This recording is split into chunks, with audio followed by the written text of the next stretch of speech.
All right, here we go. This is it. So, Maria, hello, welcome. Thank you for joining ESL Talk. Hello, I'm so excited to be here. Thanks for Mhm. inviting me. Yeah, it's great. And today we're going to be talking about CELPIP specifically. I know a lot of our listeners and a lot of students have questions about this. So, Faye, why don't we hand it over to you and why don't we get started with our questions for Maria today? Yes, sure. So, hi, it's nice to have you back, Maria.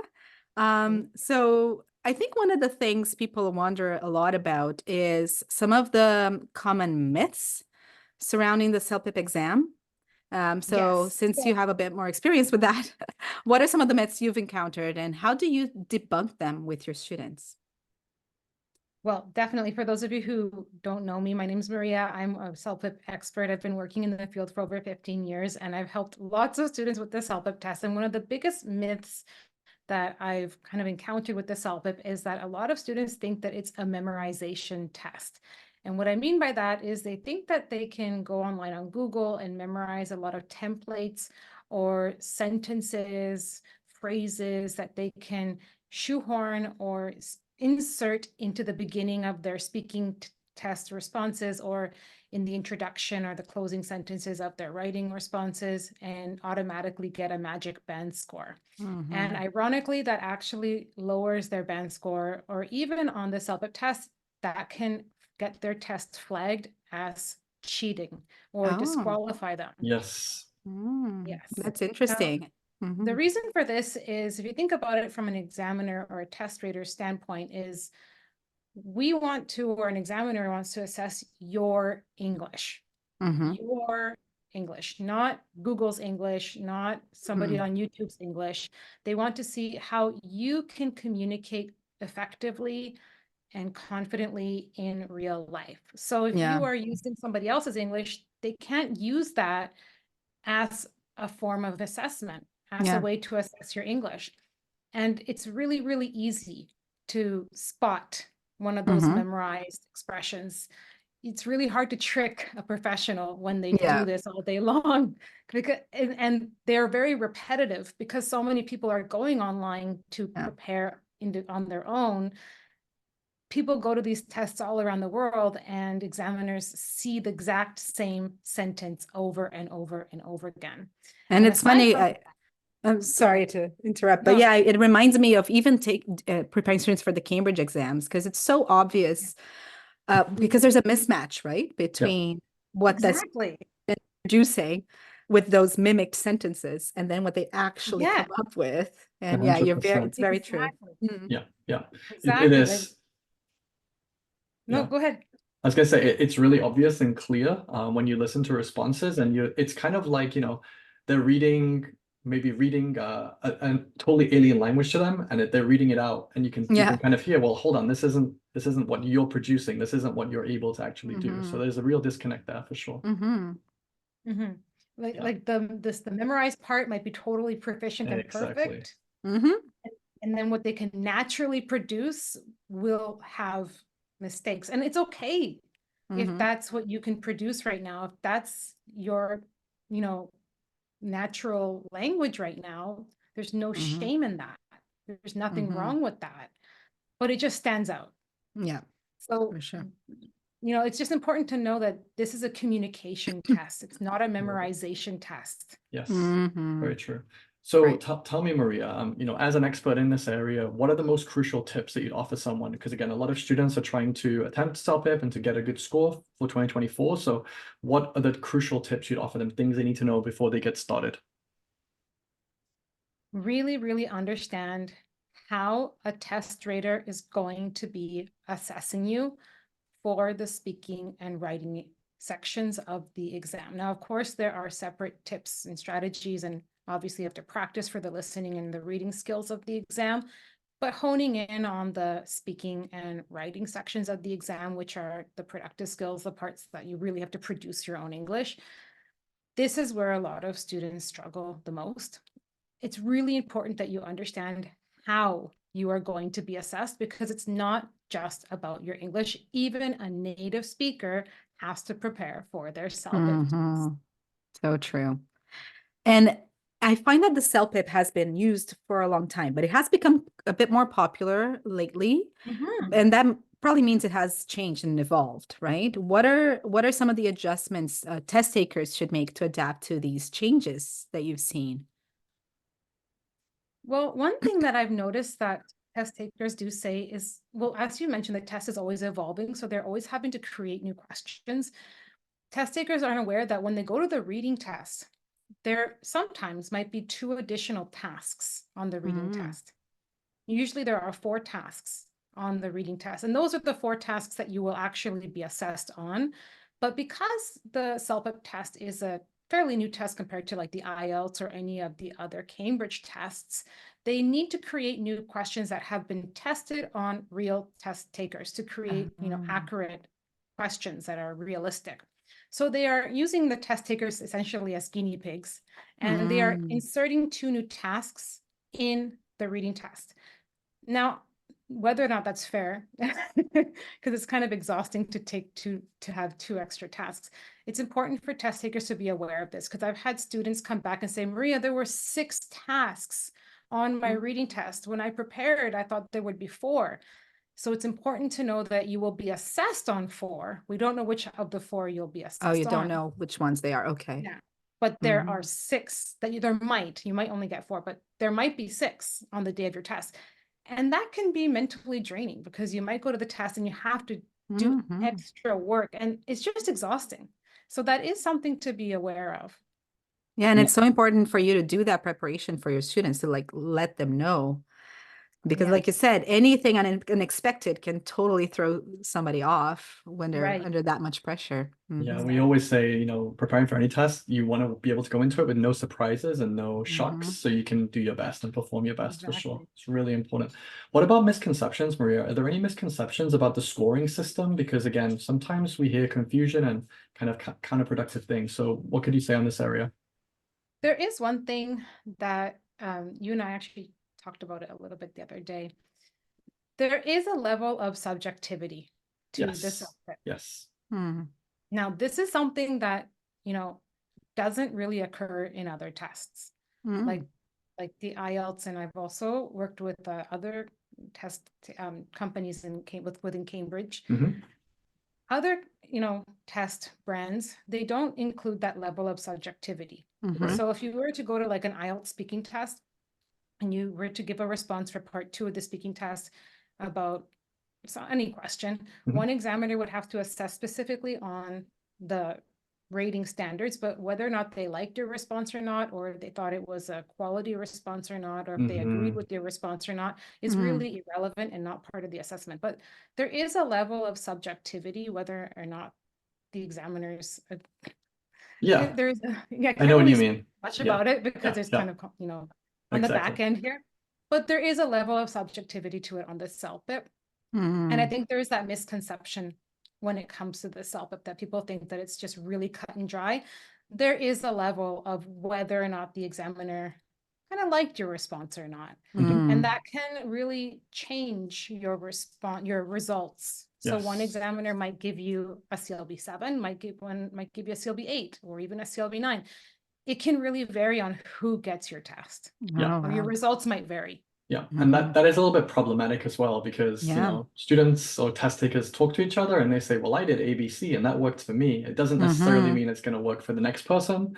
And again, I think that's another common thing probably that you hear, Maria, from a lot of test takers is, well, I did ABC and it worked for me, so that's what I'm going to do. And that's not necessarily always the best approach. But in terms of strategy, specifically time management, because I know this is huge in CELPIP, what strategies do you recommend for time management during the different sections of the CELPIP exam?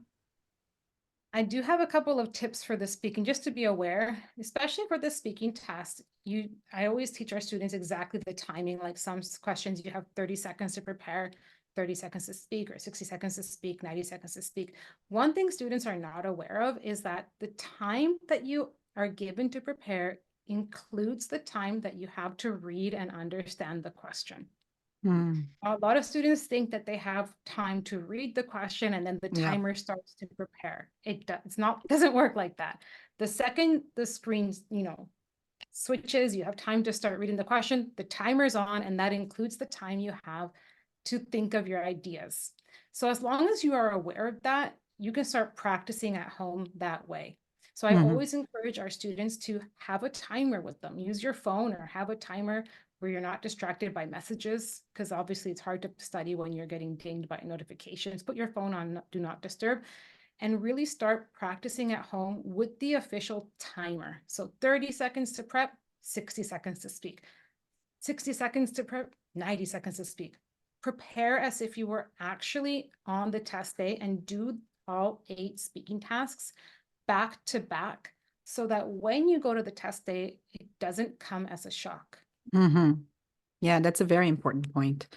Now, could you share with us some success stories or individuals who followed your tips and achieved remarkable results in the exam?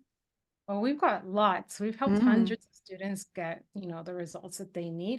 And we've had students switch back and forth between tests because, of course, it's really a personal choice. We Mhm. very recently had a student who had been trying to get the CLB 9 on the CELPIP test. She kept on getting stuck at the CLB 8 on the Mm. speaking and writing. And she came to us, and within a 12-class package, she went from a CLB 8 to a CLB 10 on Wow, the it's speaking a and writing big and a jump. CLB 10 is a 11. huge Yeah, one. it Yeah, is. and It an really is. 11 on the listening and the Wow. reading. So she Fantastic. did Mhm. that within 6 weeks. Amazing. Mhm. Amazing. Yeah. And what do you think helped her most in that? Really getting the personalized feedback and the corrections, but Mhm. clearly from somebody who understood the test rater assessment criteria, because the way we always explain it, it's like a pie. So about roughly half of your assessment is your English in and of itself. So that will entail your grammar. So that's your accuracy and your range. So your complexity, your accuracy, how correct everything is, your vocabulary, so your range and your accuracy, and your pronunciation on your speaking. And within that, there's a bunch of things we look at. But then the Mhm. other half of the pie is test strategies. Like, are the Mhm. test strategies that we teach? So it's not just one thing that we look at. We look at a whole bunch of stuff, and we go over that in detail with our students. And we look at their responses and we listen to their speaking responses through that lens. Mhm. That's awesome. I love that approach, looking at everything holistically, because there's been times when students have come to me and said, well, I just need to get a score in 4 weeks. And, I just need the quickest, easiest shortcut way Mhm. to do it. Well, unfortunately, if you're looking for shortcuts, then you're probably not going to be successful. And I like this way of, you need to understand what your starting level is, where you're coming from, what your mistakes are and errors are, and then work on those things, gradually and progressively. Because I'm sure you get this a lot, Maria, as well. It's like, well, I want a hack, I want a shortcut, I want a trick, a tip, and it's like, well, they don't really exist. It's more about you working on and improving your English all the time. So, what are some resources or materials that you suggest, and what are some ways that you help students with their CELPIP preparation? Well, in our school, we offer 2 different ways to prepare for the CELPIP. We offer personalized tutoring with our Canadian teachers and CELPIP experts. So those would be one-on-one sessions. They are online, and we really go deep into their responses. We give them assignments, and we teach them step by step how to prepare responses for their writing. And we go deep into their speaking responses. So we give them personalized corrections on their speaking tests responses. And then, of course, we can also go over the listening and reading tips and strategies as well. And I also have a CELPIP self-study course. And in that course, I have over 54 sample responses for the speaking tests, including MP3 audios, scripts that you can study from. However, they are not memorized responses because I do not teach memorized responses. They're more of a guide with a toolkit. And you get a whole bank of sample responses for the writing test, in which I explain step by step how to prepare and write task 1 and task 2 responses according to CLB 9 standards and the performance standards from a CELPIP examiner. That's So great. I have all the video lessons and everything in that course if you are more of a self-study kind of person. You just want to dive in, do a deep dive, and study over the weekend. Amazing. I think that's also good for our listeners who might be preparing to teach CELPIP or Yes. already do so. Yeah. It's a good example of what they should or shouldn't do, right? Because often That's when you're true. starting to teach an exam prep class, you're like, where do I begin? What do I focus on with my students? Again, the holistic approach, as both of you have mentioned, and also as a teacher being prepared to give that feedback on the production, right? The speaking and the Yes. writing. But like you said, examples and practice and tips, you need the whole package, right? Yeah, exactly. Now, And and- especially with the materials as well, you know, CELPIP is very Canadian focused. So we need as many contextual examples, real life examples that we can get exposure to. Because I think, you know, Maria, you've already mentioned this, we've talked about this before. Unfortunately, there's a lot of bad or poor quality materials and resources out there. That was the next thing I was going to mention. Our Yeah. school is an official member of the CELPIP network, so we are actually vetted by CELPIP, the Prometric. So they checked our material and everything. All of our teachers are certified, and our programs actually include 2 official paid practice tests. Amazing. So that's another thing I would highly recommend, is that if you are preparing, or if somebody listening to this is preparing, only, you know, if you're going to be practicing for the listening and reading, actually study from the real tests on their website that they sell, because we include those in our courses. So they're just part of whatever you pay, we include them. But if you're going to be practicing with the timer on the speaking test and doing the listening and the reading, only use legit questions from their website, because, you know, linguistic experts spend years creating those questions and, you know, vetting them from real tests. It's really hard to create fake listening questions and then put them on YouTube. I mean, even on my course, I didn't create fake listening questions. I include the questions from the website, because I don't think it would be ethical for me to sell fake listening questions, because it's not going to help anybody. It has to be coming from the source. Yes. So that's why I always tell people, go directly to the source, study from Paragon or Prometric, my apologies, because they switched brands now. Go directly to CELPIP and buy it from them. Don't go on YouTube, because that's just gonna waste your time. They're not really authentic CELPIP questions. And we go back to this so often here on the podcast, like, why reinvent the wheel as teachers, you know? Like, you can use that too for your students, right? Just go get the official resource. Now, one thing that comes from your experience that I think a lot of the teachers out there and the students can benefit from, could you talk about any specific pitfalls or challenges that you see your test takers commonly facing during an exam, and how can they overcome that? Yeah. I think the biggest one that I see, and this is something that I find is so hard for English learners, tone. I think, and this is such a hard thing to grasp, and is so important on the CELPIP test, is the consistency of one's tone. And this is assessed throughout the entire test on the speaking and the writing exam. As an English learner, it's kind of hard for them to tell if their tone is formal or informal when they're learning new expressions. And like, I was looking at somebody's writing the other day, and they had to make a serve, or it was an email to a library manager about whether or not they should keep the library open on Sundays. And like, some parts of it were too academic, some parts of it were too informal, some of them were a little bit too personal. I'm like, it's not that the English was incorrect, it's just the tone was off. And explaining that to a student, it was hard to kind of tell them, this wouldn't get you a CLB-9, just the tone was inconsistent. Like, it started off academic, then it kind of oscillated. It was a little bit informal here. And the consistency of tone is so important on the CELPIP.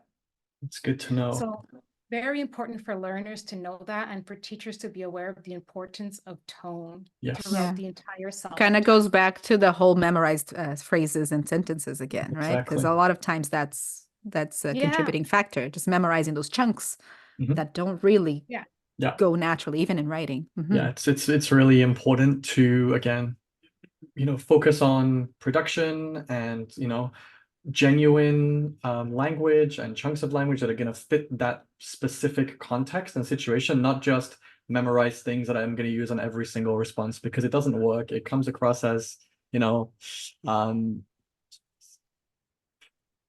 stilted. Always happens every time. Sirens and things. I'll cut it out. It's fine. So yeah. Oh, I didn't hear it. It's okay.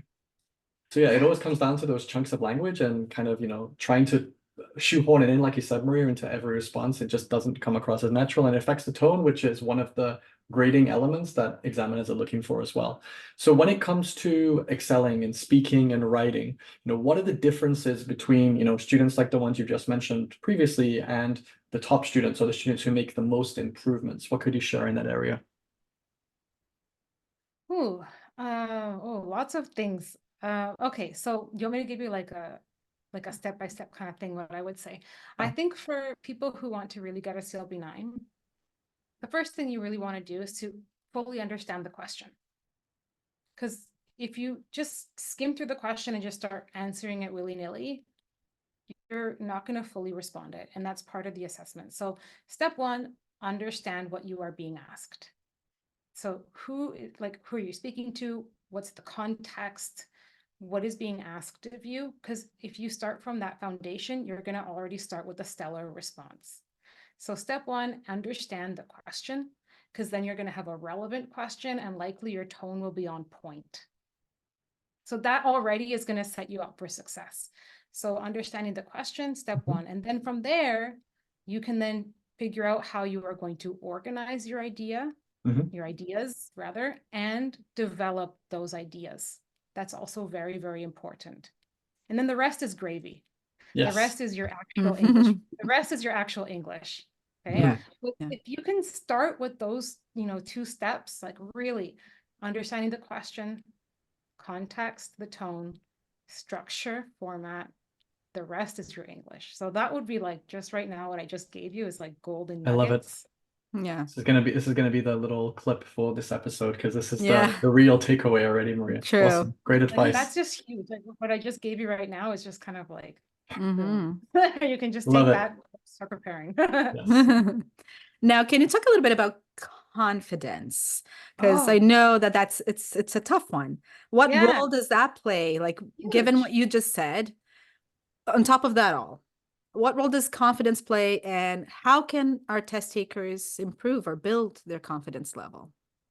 My goodness, I speak from a place of total empathy because this is something I work on every single day for myself. Like I have a gratitude journal in the morning. I have like affirmations I do in the morning. So if you are struggling with, confidence going into your test, know that you are not alone. A couple of things that I tell my students is to like really help with your central nervous system. If you're struggling with test anxiety, visit your test center before your test day. Actually go to the test center, because you probably booked it online or over the phone. Actually go to the test center. Experience the environment so that your body feels safe, because anxiety is a physical response.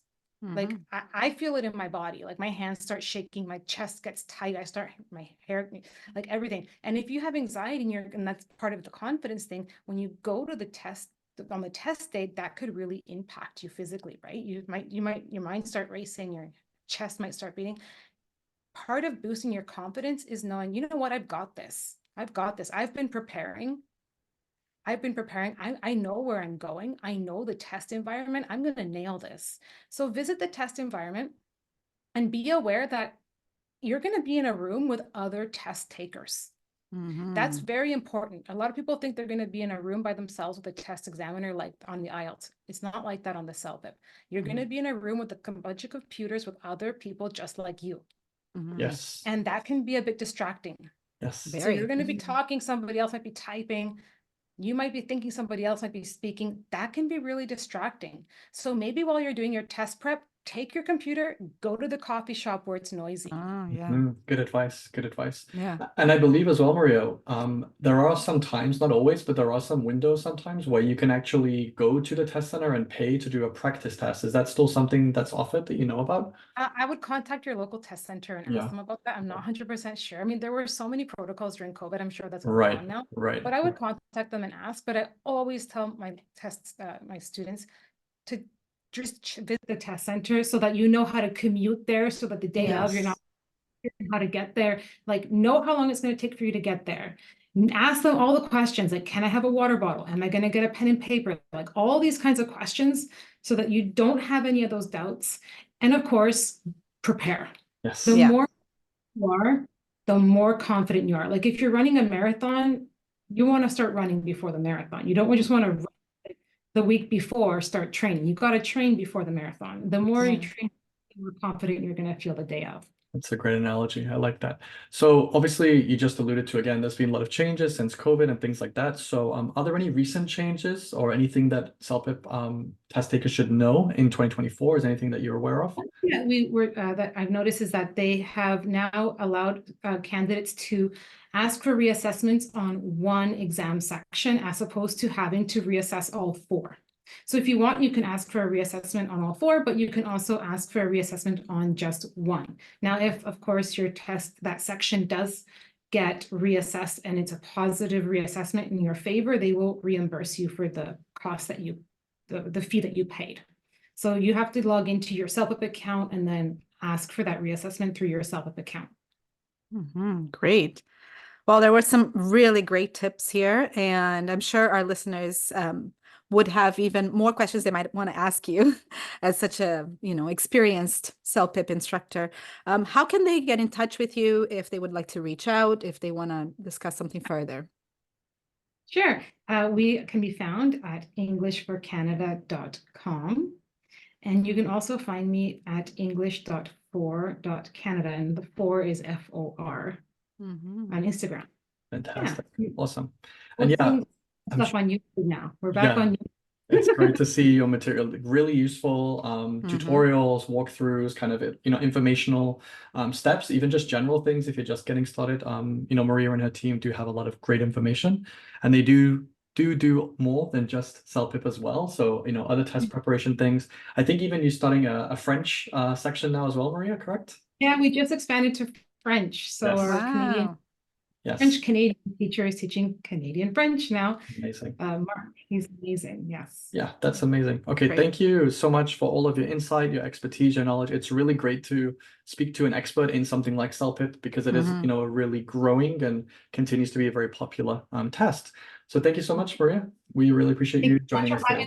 I appreciate and grateful for all of you. Thank you.